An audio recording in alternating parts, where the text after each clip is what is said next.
participation. So you have social dimension, political dimension, historical dimension, and also with a view to the future.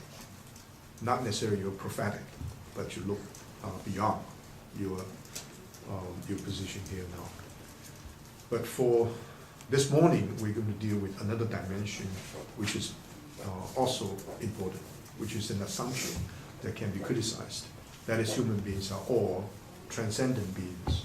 In a sense, human beings, in some way, are involved in the quest for meaning. And you can say even ultimate meaning. So some people say, whether you like it or not, all human beings are spiritual, or all human beings in some sense are, quote, religious. Of course, many of us believe that we are secular. We don't belong to any religious community. But this commitment to secularity itself is also spiritually informed. That's the Confucian position. Confucian position is the ordinary, I mentioned it before, ordinary human existence is profoundly meaningful.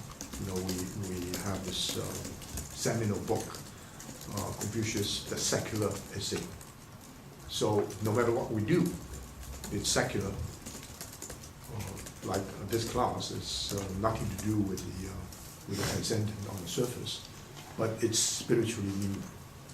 So the ultimate meaning of life, this is an assumption, the ultimate meaning of life ought to be realized in ordinary human existence.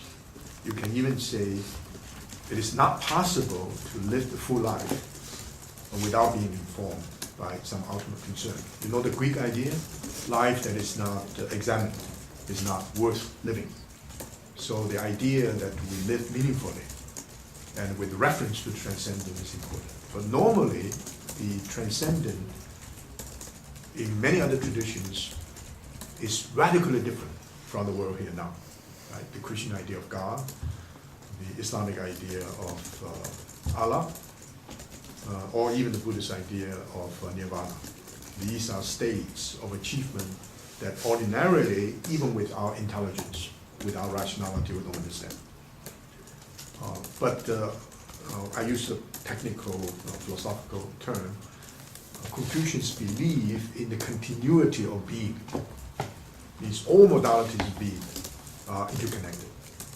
It's not a rupture. For example, human beings are connected with animals, animals with plants with the vital energy, meaning everything. And even this idea of the transcendent, like heaven. The heaven is integral part of the human experience, interconnected. So later I'll have a chance to talk briefly about the Confucian conception of heaven. Now there's a big problem about creativity. Often there's a misconception. Creativity, the paradigmatic example, the best example of creativity is the creativity of God, which technical term, theologians will call it creation ex nihilo, which means creating something out of nothing. And that's creativity at its best. What do you mean by creative? You mean that you've done something that nobody else has done. So that is creativity in the human sense. But in the cosmic sense, it's something that is generated out of nothing. But the Confucians do not believe that's possible. The Confucians assume, according to that principle of the continuity of being, we have to use may not be the right word, but we have to avail ourselves all the various kinds of things that already exist. So when Confucius said, I'm not a creator or maker, making something totally new, I am a transmitter. And this is the idea. And some people say, if you're a transmitter, you're not that creative, right? Because the image of creativity is God's ability to create something out of nothing. But that's humanly totally impossible. All humans create by referring to many of the things that have already existed in many forms. And of course, one particular example is all human beings are cultured or cultured.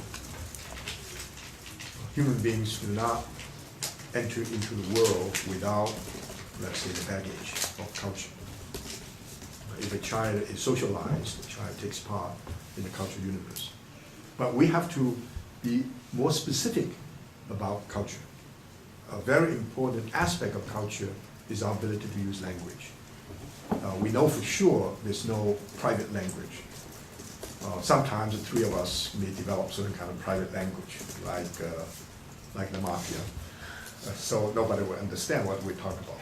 But in fact, that's also a subset of the language. We cannot create different kind of symbols to say something, even that's not possible. There's no private language. So language, by definition, is the linguistic universe, by definition, is social. Now, related to this is all the disciplines in humanities and even social sciences. I think probably even natural sciences. Let's focus on the humanities.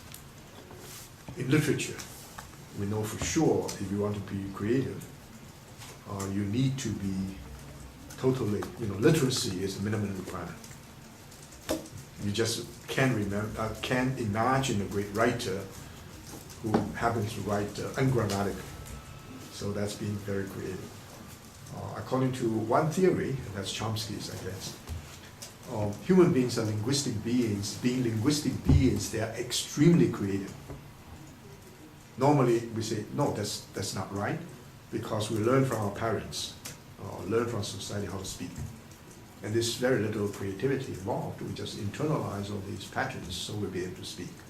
Now, one demonstration is very interesting. Many kids will say words or sentences not grammatically, and yet we understand what they mean, especially parents. Now, if, assuming that everyone learned to speak the language by internalizing the patterns, sentence patterns, so no mistake will have to be made, because all these patterns will be internalized, right? When you begin to use sounds and try to connect these sounds, make some kind of language, there's a lot of creativity going on, right?